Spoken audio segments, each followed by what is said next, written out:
Le général Bertrand Cavalier est avec nous, Marc Lamola, sur ce plateau. On entend un constat très pessimiste sur la situation à Marseille. Mon général, est-ce que vous partagez ce pessimisme? Est-ce qu'effectivement, la guerre est totalement perdue aujourd'hui? Alors, je note que depuis hier, il a un peu ouvert. Je comprends que un vieux routier du combat dans ces quartiers-là, il a cette vision-là.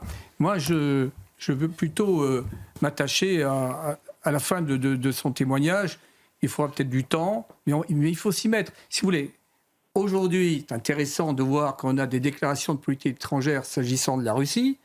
On pourrait quand même se dire qu'on a les moyens de reprendre le contrôle de certaines de nos villes et de nos quartiers. Pour vous, on a les moyens, c'est très clair. Aujourd'hui, on a les moyens à condition de revoir le cadre juridique.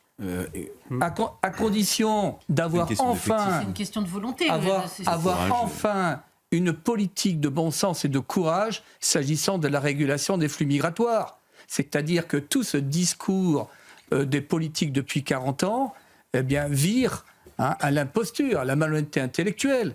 Bon, on a également des unités, on a quand même pas mal d'unités qui sont tout à fait ajustées, préparées pour ça. On peut également faire évoluer les avoirs criminels, mais s'agissant de la lutte contre les narcotrafiquants, ça doit être une lutte globale qui doit s'inscrire dans 3 domaines. La lutte contre le désenchantement de la jeunesse, ça passe aussi par l'éducation. Bon. Deuxièmement, revoir tout l'accompagnement des drogués, etc., parce que notre système est soit submergé, en tout cas, tout le dispositif psychiatrique n'est plus à la hauteur. Et puis, sur le plan purement opérationnel, mais adosser une véritable volonté. Ça ne sert à rien de donner des grandes leçons à l'international si on n'est pas capable, chez nous, de remettre cet ordre qu'attendent les Alors, populations. il nous reste très peu de temps, un peu plus de 2 minutes. Marc Lamola, en vous écoutant, visiblement, n'était pas d'accord. Pour quelle raison, cher Marc? Non, alors les propos du général, que je respecte évidemment, eu égard à son cursus et à je dirais, amitié professionnelle. C'est de la théorie, général, c'est formidable, mais aujourd'hui, je l'ai dit hier, les caisses sont vides, il n'y a plus un radis, pour parler de manière un peu vulgaire.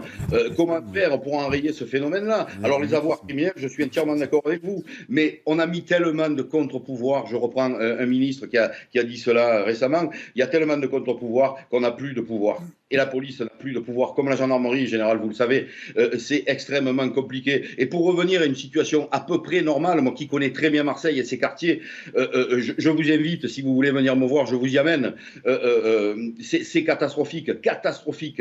Et comment reprendre les choses en main? Moi, je suis très, très pessimiste aujourd'hui. Alors évidemment, il faut laisser une porte de sortie et un petit espoir, parce que malgré tout, il y a des gens dans ces quartiers-là qui crèvent.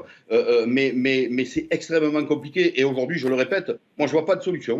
Honnêtement, je ne vois pas de solution. Et je ris jaune, je l'ai encore dit hier soir, de voir cette magistrature s'effaroucher hier, alors que pendant 20 ans, ils ont été plutôt laxistes. Et pour parler directement de Marseille, c'est ce même corps de la magistrature qui a enjolé mes collègues de la BAC Nord il y a 10 ans, alors qu'ils faisaient un travail extraordinaire. Ils ont dévalorisé une équipe qui avait le courage de rentrer dans les quartiers et qui ont donné du crédit encore plus aux dealers. C'est une parenthèse, mais que je souhaitais faire pour rendre hommage à mes collègues. Voilà, la situation de Marseille est dramatique.